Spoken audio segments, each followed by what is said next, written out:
Yes, my favorite meeting.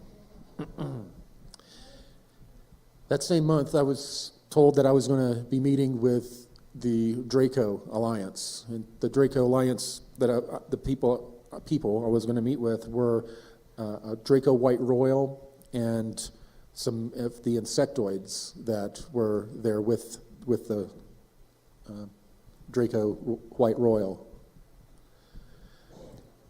That's supposed to represent me, and this 14-foot tall monster was one of the top White Royals. I've had a lot of people say it was inky and stuff like that. He gave me his name, and it was nothing like that. It was a very Middle Eastern sounding name. I made the mistake of telling David, and he calls the name out all the time, and I'm telling him, do not say the name out loud. It's not a good idea.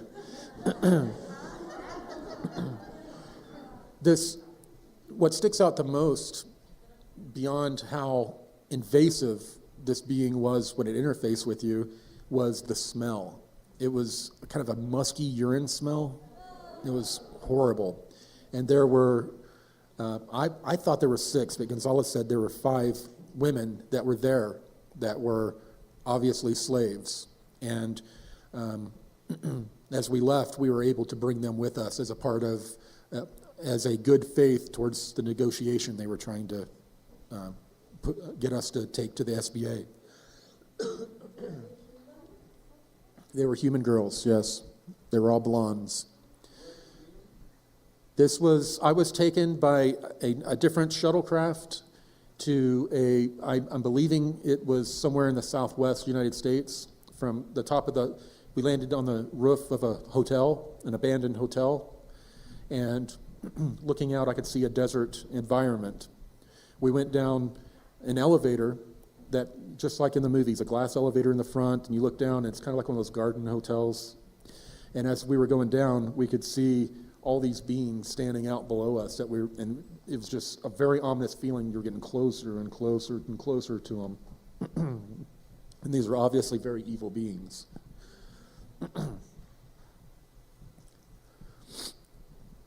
At this point, the Royal White reached out and grabbed my mind, and immediately all I could perceive was this being. Everything else in the room I didn't even know existed, and its eyes started morphing, changing colors, and just I really don't know how to explain it. They kept almost pulsating, and it took me off guard. I'd never had a being communicate with me that was that powerful. Now, there were humans there. There were humans there that were a part of this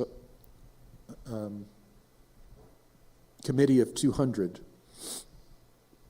And they overheard what was going on and reported it to the rest of their different cabal groups.